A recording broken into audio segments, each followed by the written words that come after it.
Welcome once again, my friends, and thank you for stopping by to listen to an old storyteller. Today we have an American horror story, and the title of this story is Columbia Park Zoo.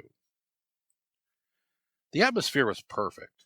Cobwebs draped over an old war cannon made of steel. The nearby outbuildings appeared dark, gloomy, and musty. Plus, the day had been warm, and the fast drop in temperatures had created an eerie fog. It had been a late summer night in 2004 that forever changed one woman's view of the paranormal. Lori, a retired restaurant owner, described the moments leading to her encounter with a ghostly presence. She said that this was the first time in many years she was talking out loud about what she encountered, or rather, who encountered her. She was always afraid that just voicing out loud what she had witnessed might allow the entity to reappear. The unnerving incident happened just minutes after taking her evening walk by the water at Columbia Park Zoo. Normally, she looked forward to this part of her routine. The instant calm she felt as dusk slipped into night usually soothed her into perfect sleep when she slipped under the covers later in the night. This particular evening wasn't to play out that way. Lori could not pinpoint anything different about the sound of the night around her. She only remembers getting a prickling sensation on the back of her neck as the air around her seemed to get even colder than it had been a moment earlier. Feeling dizzy and unbalanced, she dropped forward on her knees and sat on the ground trying to regain her strength.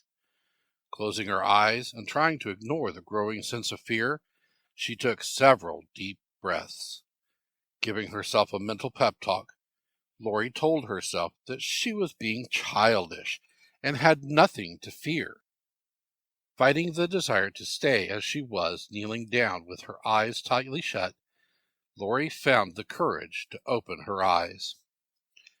She opened her eyes and stood quickly, willing her legs to find the strength to run. A man was right in front of her. A tall man, a shadowy figure, couldn't have been more than 5 feet from where she stood frozen. Not really seeing him, but the outline of his shadow, she couldn't tell much about his appearance. Unable to find her voice and scream, she leapt into action, running in the opposite direction from where the man had stood. Gasping and running out of breath, she ran until she reached the edge of the playground. Very shaken and more afraid than she ever had been, she attempted to reason in her mind what she had just seen. Lori tried telling herself that she likely just saw the shadow of another park stroller and had no doubt looked very foolish running as she had. At this point, she was seconds away from becoming hysterical. Determined to head home with haste, she was just starting to walk when she felt a tap on her shoulder. Halting her step and knowing she shouldn't turn around, she froze. Shaking and frustrated, she was still unable to find her voice. Wanting desperately to ask who was behind her, tears began to fill her eyes. The fear had made her mute. Again, there was a firm tap on her right shoulder.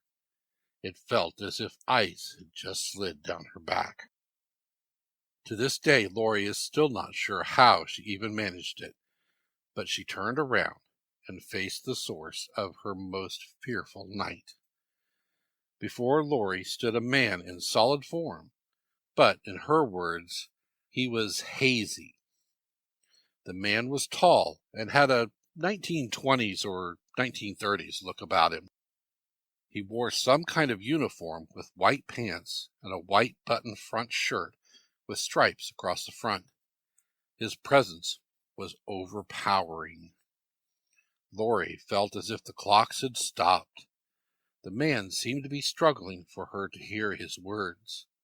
Although his mouth was moving, she heard not a sound, but rather just felt a feeling words cannot describe. At best, she was stunned and feeling grave fear. The next thing Lori remembers is waking up and finding herself lying on the moist ground. Thinking she must have fainted from fear, she ran for home faster than she had as a young girl without looking in any direction. To this day, Lori is fearful of going back to Columbia Park Zoo. Thank you once again for listening to this story. If you enjoyed this story, please press that like button. Also, please help an old storyteller out by subscribing to my channel. The next story will be posted in a few days, so until then, may your story continue to be a good one.